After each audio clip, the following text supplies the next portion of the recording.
about the cardiac muscles and nodes present in the heart. That is SA node. This is present on the right corner of the atrium, and this is AV node, which is present on the left corner and between the atrioventricular septa.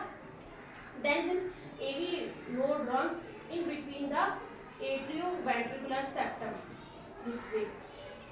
This is known as bundle of His. This divide on the left side and right side, and which give rise to a minute fibers. These are known as Purkinje fibers. इन ऐसे nodes का काम क्या होता है? Action potential को generate करना.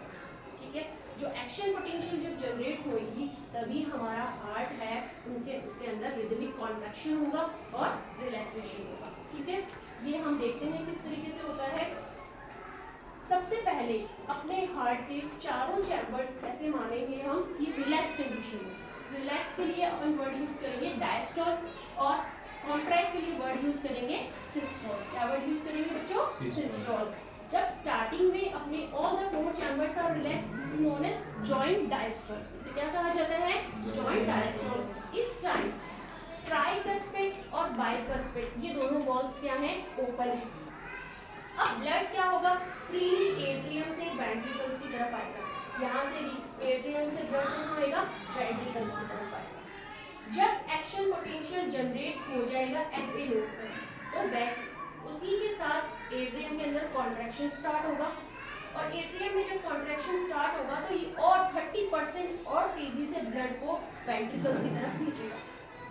ठीक है, 30% और तेजी से ब्लड कहाँ आ जाएगा? एट्रियम से वेंट्रिकल्स की तरफ आ जाएगा. ठीक है, अब ब्लड पूरा का पूरा वेंट्रिकल्स के पास आ गया, वेंट्रिकल्स फुल. अब ऐसे से यही सिग्नल्स कहाँ पहुंचने लगे? एबी की तरफ, और एबी से आने लगे बंडल ऑफ हिस की तरफ. यानी कि अब वेंट्रिकुलर सिस्टोल स्टार्ट हो जाएगा, वेंट्रिकल्स कॉन्ट्रैक्ट होना स्टार्ट होंगे. तो वेंट्रिकल्स जब कॉन्ट्रैक्ट होंगे तो इससे वेंट्रिकल्स में प्रेशर बढ़ेगा. भैया आप गुब्बारे के अंदर पानी भर दो और उसको ऐसे जोर से दबाओगे तो एक प्रेशर बढ़ेगा.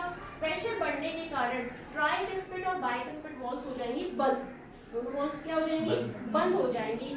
अब सेमीलूनर वॉल्स के ऊपर प्रेशर बढ़ेगा और ये वॉल्स ओपन होंगी. तो अगर राइट वेंट्रिकल से सेमीलूनर वॉल ओपन होती है तो ब्लड पल्मोनरी आर्टरी से जाता है लंग्स की तरफ, और यहाँ से लेफ्ट वेंट्रिकल से सेमीलूनर वॉल ओपन होती है तो ब्लड आयोटा से होते हुए ऑक्सीजनेटेड ब्लड पूरी बॉडी में सप्लाई होता है. इस टाइम इनको बहुत ही तेजी से ब्लड को पंप करना पड़ता है, यानी यहाँ पे एक्शन पोटेंशियल बहुत तेजी से काम करता है.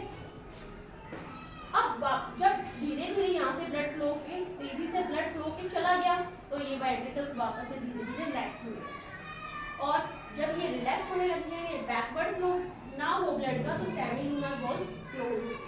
सेमीलूनर वॉल्स क्या हो जाएगी? क्लोज हो जाएगी, बंद हो जाएंगी. और जब ये रिलैक्स हो गया तो ट्राइकस्पिड और बाइकस्पिड वॉल्स क्या हो गई? ओपन. यानी कि पहले कंडीशन थी वेंट्रिकुलर सिस्टोल, ब्लड सप्लाई किया बॉडी में और लंग्स में. अब कंडीशन आ गई वेंट्रिकुलर डायस्टोल. क्या कंडीशन आ गई? Ventricular diastole. वेंट्रिकल्स रिलैक्स हो गए, सेमीलूनर वॉल क्लोज हो गई, और बाइकस्पिड और ट्राइकस्पिड वॉल्स क्या हो गई हैं? ओपन हो गई. बाइकस्पिड ट्राइकस्पिड वॉल्स ओपन होने के बाद एट्रियम के पास और ज्यादा यहाँ कहीं ना कहीं से प्रेशर लगेगा, वेन से प्रेशर लगेगा और तेजी से एट्रियम के पास ब्लड आएगा. ठीक है, और एट्रियम फ्रीली ये ब्लड कहाँ भेजेगा? वेंट्रिकल्स में. क्यों? ट्राइकस्पिड ओपन है, यहाँ बाइकस्पिड ओपन है. ठीक है, यानी कि कहने का मतलब है हमारा एट्रियम भी रिलैक्स है, वेंट्रिकल्स भी रिलैक्स है, all the four chambers are relaxed. वापस से जॉइंट डायस्टोल वाली कंडीशन आ गई जहाँ से हमने स्टार्ट किया था. अगर वापस से हमें एक्शन पोटेंशियल मिलता है तो ऐसे नोड से वापस सिग्नल स्टार्ट हो जाएंगे और वही इवेंट्स वापस होंगे. यानी कि ये हमने पूरी की पूरी एक क्या पढ़ी है? कार्डिक साइकिल पढ़ी है. अपना हार्ट 1 मिनट में 72 बार